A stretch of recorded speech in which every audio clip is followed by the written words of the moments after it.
Hello everyone, my name is the Ultimate Spy, and welcome to another episode of Reviewed number 183. And today, I'm going to be reviewing the movie Flubber.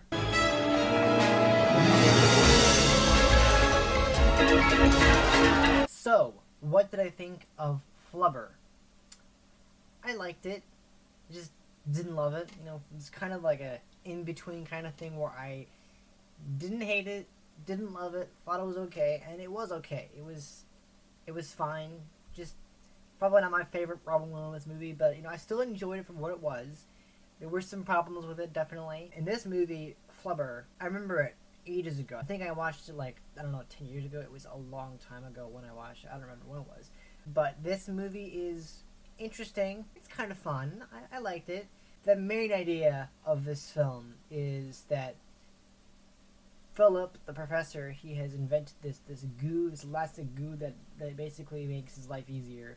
And it's basically taken over his life because he missed his wedding like 3 times as of now. And he's trying to get married to his fiancée, Sarah. And it keeps going wrong because he always has something he has to do at the last second and he misses it. That's basically where Flubber comes in, where Flubber is the reason why he missed his wedding.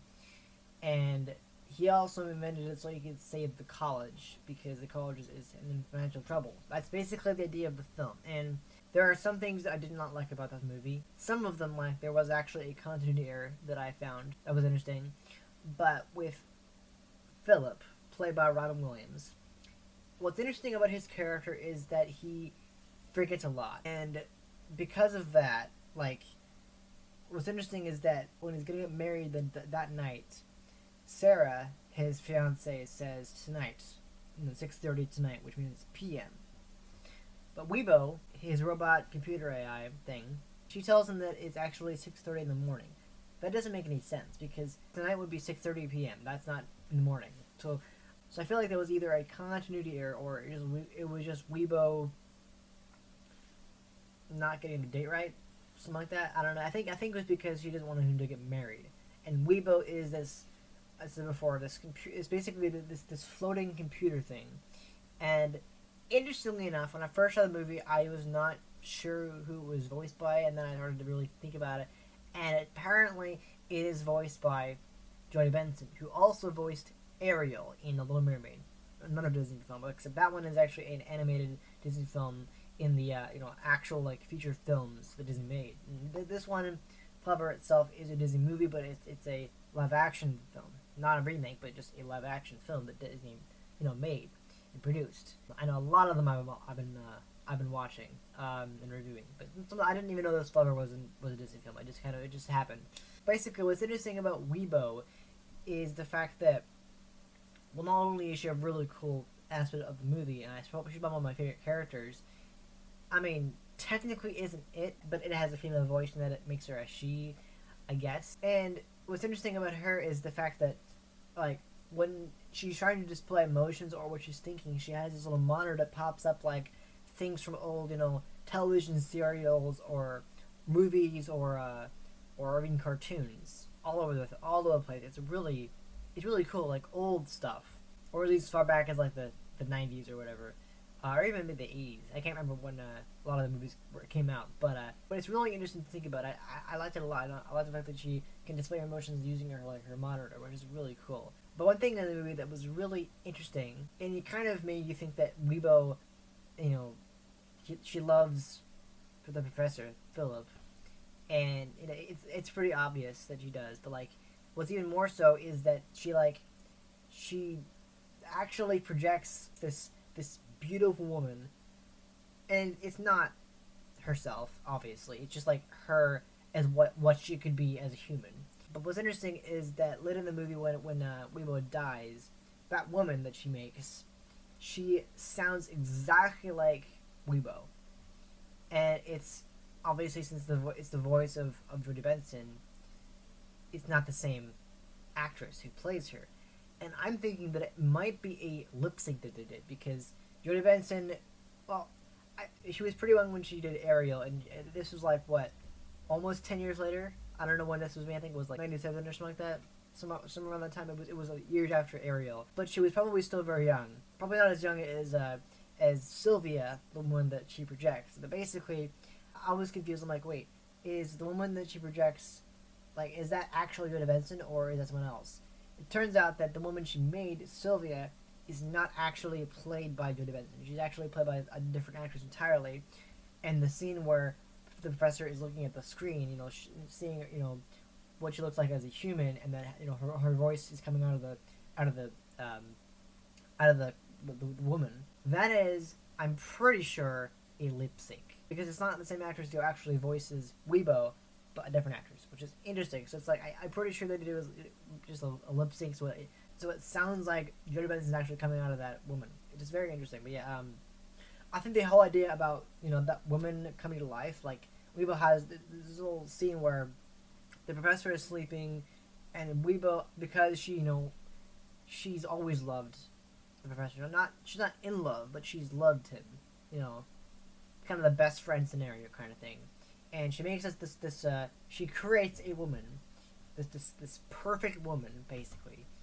And I think the idea of that scene was to kind of show that she wanted to like kiss the professor, but it didn't go right because she was embarrassed because she's always loved him, that kind of thing. But like it's just a very interesting thing because Weibo is such an interesting character. I mean, she's only a robot, but like even then she's really fascinating, and I liked her a lot. So she was a very fun character to have in the film. And the professor himself, he's obviously an inventor, and what's interesting about this movie is it kind of shows his inventing skills, but a lot, in terms of the genre, in terms of like, if I was to compare this movie with like a combination of movies, I would compare Back to the Future and then Home Alone. Specifically the first Home Alone movie, because I've only seen the first one. If you combine the first Back to the Future movie and the first Home Alone movie, you combine them into one. Flubber, right there. That's basically, Flubber is the child of those movies, if you think about it that way, because of the tone, when those movies came out. I mean, obviously Back to the Future was in the 80s and Home Alone was in the 90s, I'm pretty sure. But even then, the kind of the inventing of him, and then and these men trying to get in to see what the professor is doing. And by the way, this film is full of familiar names. Robin Williams is obviously one of them. Jodie Benson. There's also Will Wheaton, who was in this movie. He was so young. I think in this movie he was a bit older than he was in Star Trek, because I think in Star Trek that was like the 80s or whatever, right? But the mid 80s, early 90s. I don't know when that show aired or even had that character or even had Will Wheaton in it, because I haven't actually watched that version of Star Trek. But Will Wheaton is in it, and I have met Will Wheaton. I got his autograph is on my wall right there, and he's in this movie. Is this college student where he formerly part of a team. Clancy Brown is also in it. He's also if you don't know him, he's the voice of Mr. Krabs in SpongeBob, which is really cool. Also, Christopher McDonald's in this movie. I've seen him in a couple of things actually, but most notably he was in a superhero movie, that spoof movie that I reviewed. Not the best movie in the world, but still fun. For the professor, because he's an inventor, he also forgets things. And so like when he goes to his class, it's a art class and they have like naked models. And he completely forgets that it's not his classroom. So he starts going into the classroom like, pretends that he's actually teaching. And then he completely realizes that it's not actually his class. It's like, okay. Yeah, he's forgetful. He's very forgetful. He often forgets things. Like where his shoes are or whatever. When the wedding is, that kind of thing. Those flowers are more important, that kind of thing. But yeah, I definitely feel like that professor's written it to be forgetful and very clumsy kind of thing. There was a lot of it I still liked. Like the flying car thing. That was a really cool scene. It definitely reminded me of Back to the Future. The car scene where he's in the car flying, that is really cool. That is awesome. I love that. That's a really cool thing, and just in general, it's a really cool concept because he's trying to invent all these things to save the college, like putting adhesive at the bottom of the shoes with flubberized crystal to make them bounce and everything like that, basically winning the game. But one of the things that really made me crack up was this little kid who's always like being afraid of what's outside, because the first time it happens is obviously Flubber. The second time it happens, it's the men, Clancy Brown and the other guy. The third time it happens, it's Philip himself in the flying car, and he just like runs, ah! And then the fourth time it happens, it's in a plane, where it's the very end of the movie when Philip and Sarah finally got married, and they're in the flying car, they're just kind of like, you know, hovering, and Flubber gets in, and then the kid's like, huh? It's always the kid. It's always the kid. It's always it's always the problem. But one scene that I hated so much, I'm like, well, the reason why I hated it, I just wasn't. Yeah, hated it. Yeah, I was gonna say I wasn't a big fan, but no, hated it is the right word. It's just unnecessary cringe. It's basically the scene that was put into the film for absolutely no reason. There's no reason to put it in the film. It adds nothing to the story of the film. Nothing. It's the scene where Flubber is just dancing. Like, I guess they wanted to show what Flubber is doing at home, along with Weibo and all that stuff, but it's like, what the hell? What's the point? Like, it's dancing around and then suddenly has like a million Flubbers, and then it has this female Flubber, and it's just like, it's dancing around, it's just like a party. I did not understand. It's like, what is this? This is so unnecessary. It did nothing to the film. It didn't have anything to do with the film. Like, it was so unnecessary. I really think they could have cut that completely, and it would have been a much better movie. But I mean, I didn't think I'm not saying I hated the movie. There were some flaws about the movie that I really didn't like. I just didn't like that a lot. It was just like not good. No, I did not like that. But again, it did combine a lot of elements of Home Alone and Back to the Future for sure.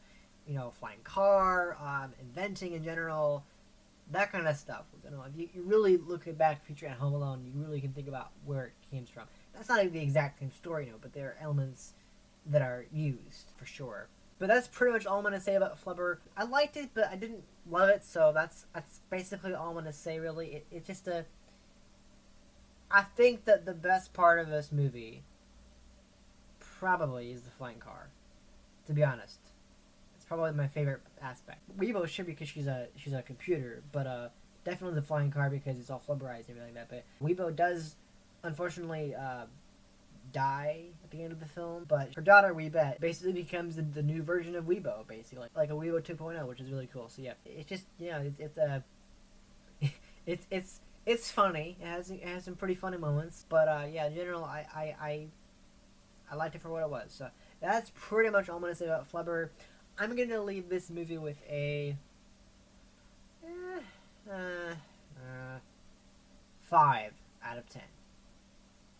Yeah, I'll give it a half, you know. It's just when I think about it, really, yeah, that's pretty much it. You know, it's not a bad film, but there were things I really did have issues with. But, you know, at least the story is good. I feel like the story was strong. I did think that was really good, but, yeah, I mean, obviously Robin Williams is always a win. You know, anything he's in, he's great in. But this one, which is like, you know, probably not his best film, but again, that's just my opinion, so take it with what you want. 5 out of 10 is my final score, and that's all I'm gonna say. So anyway, thank you guys so much for watching this episode of Reviewed. I hope you enjoyed it. If you did, please hit the like button. I really appreciate it. And if you are new to this channel, subscribe for more episodes of this series and other series that I do, as well as other good content. Also, make sure you hit that bell to enable alerts, and all the good